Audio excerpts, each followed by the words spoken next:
क्या बात है। बुग्गू को ऐसा खड़ा कर दिया जैसे हमारे अड़ोस पड़ोस का रहने वाला इंसान है और उससे हमारे उतना ही दिल का रिश्ता सा बन गया है। अरे थैंक यू। क्या कहेंगे, कैसे बना है बुग्गू? एंड अच्छी स्क्रिप्ट लिखी थी, सो बहुत सारा मटेरियल मिल गया। एंड ये पंजाब डंकी के बारे में, स्मॉल टाउन का बच्चा है एंड ख्वाब है उसके और पैसा कमाए, बाहर जाके सेटल हो। सो काफ़ी मटेरियल था एंड कुछ फ्लेवर्स मैं उसको अपने देना चाहता था। तो कुछ मेरा अंश, कुछ किरदार का अंश, सब मिल मुला के कुछ आपके सामने खिचड़ी पेश की, लोगों को पसंद आई। खिचड़ी बड़ी स्वाद है, ये तो जरूर कह सकता हूँ। ये कैसे हुआ, मतलब राजकुमार हिरानी के साथ काम करने का सपना सारे ही सितारे देख रहे हैं जी। आप कैसे पहुंच गए वहाँ? सर सबसे पहले तो थैंक यू कहूँगा मुकेश छाबड़ा जी को। वो काफ़ी समय से मुझे अच्छे अच्छे रोल्स के लिए ऑडिशन करते रहे हैं। मगर मैं कहूँ कुछ बड़ा रोल जो मुझे इससे पहले मिला था वो था चूना करके एक सीरीज़ है नेटफ्लिक्स की, उसमें मैंने जेपी यादव करके कैरेक्टर किया था। वो भी मुकेश सर की वहीं से ऑडिशन का कॉल आया था। रियली ग्रेटफुल ऑफ हिम कि वो ऐसा समझते हैं, ऐसा शायद सोचते हैं कि he is capable of picking up meaty parts and he is capable of taking that responsibility. तो उन्होंने मुझे इसके लिए ऑडिशन के लिए बोला। मैंने अपना ऑडिशन भेजा, एक ऑडिशन भेजा, फिर दोबारा ऑडिशन हुआ, फिर तीसरी बारी ऑडिशन हुआ, फिर लुक टेस्ट हुआ, फिर दोबारा लुक टेस्ट के साथ ऑडिशन हुआ। तो ऐसे 3 4 5 राउंड करते करते फाइनली राजू सर को लगा कि okay I am finalizing on this गाय।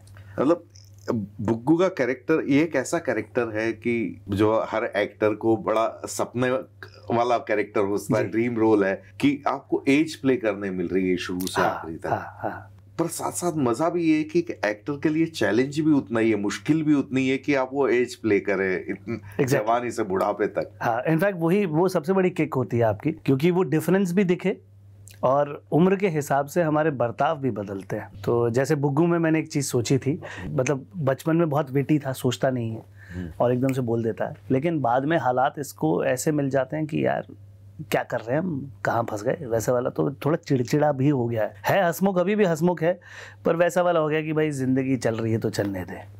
तो ये दो क्लियर मेरे को एक स्टार्क डिफरेंसेस समझ में आए, जो मैंने राजू सर से भी डिस्कस किया। उन्होंने बोला हाँ बढ़िया है, ये रख सकते हो डिफरेंसेस। तो उन डिफरेंसेस को मद्देनज़र रखते हुए, थोड़ा बॉडी लैंग्वेज पे हल्का हल्का सा काम करते हुए, तो इस एज को प्ले किया।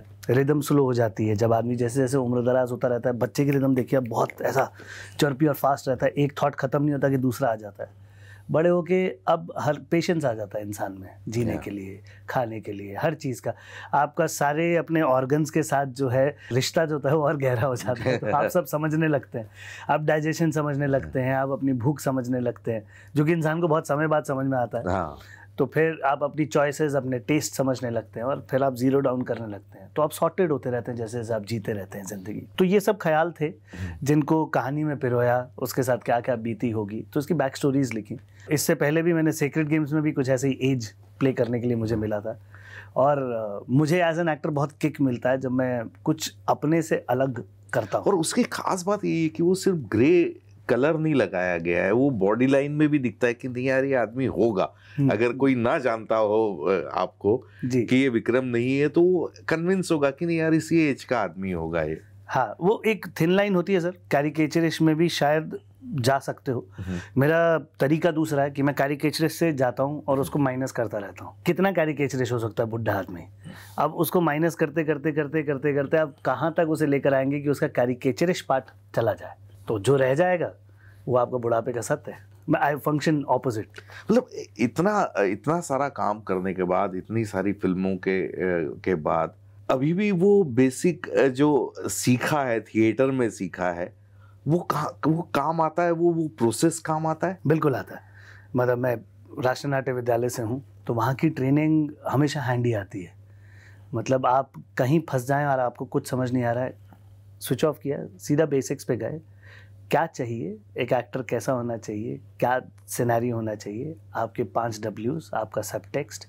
तो लाइन में सब टेक्स्ट तो होगा, किसी राइटर ने जो लिखा है वो किसी वजह से तो लिखा होगा, तो वो वजहें ढूंढना, उसको लिखना शुरू करना। जैसे आप बेसिक्स पे जाते हो, फटाफट आपका ऑर्गेनिकली चीज़ें आना शुरू हो जाती हैं। फिर कभी कभार आपको ऑर्गेनिकली समझ में नहीं आता है। हाँ। तो ट्रेनिंग तो ऑलवेज कम्स हैंडी, बशर्ते आप उस अपनी ट्रेनिंग को समझते हैं, आपने उस ट्रेनिंग को इम्बाइब किया है। सो वो शायद हुआ है बिकॉज मैं रेगुलरली काम करता रहता हूँ काफ़ी, मतलब जब भी मौका मिलता है, ये नहीं कर रहा हूँ तो मैं थिएटर कर रहा हूँ, थिएटर नहीं कर रहा हूँ तो कोई और प्रोजेक्ट कर रहा हूँ।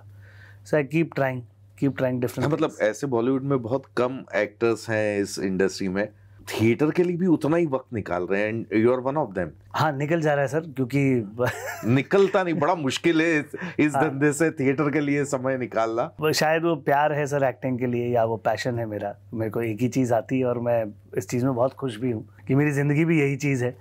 तो वो मुझे सोने नहीं देता, and I don't feel tired while acting. आप मुझसे 16 घंटे काम कराएं, 18 घंटे काम कराएं, I am happy.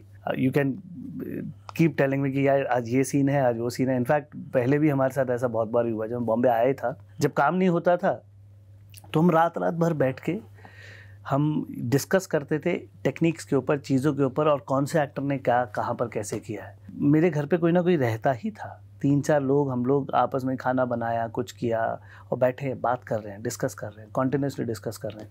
I think वो डिस्कशंस जो प्री साइड पे हुई, उसने बहुत अंडरस्टैंडिंग बढ़ा दी। बिकॉज आप कुछ सोचेंगे, मैं कुछ सोचूंगा, वो कुछ सोचेंगे, तो वो बातचीत करना बहुत ज़रूरी है। And this is a acting या क्रिएटिव फील्ड, जो पूरी फील्ड है वो डिस्कोर्स की ज़्यादा है। राइट।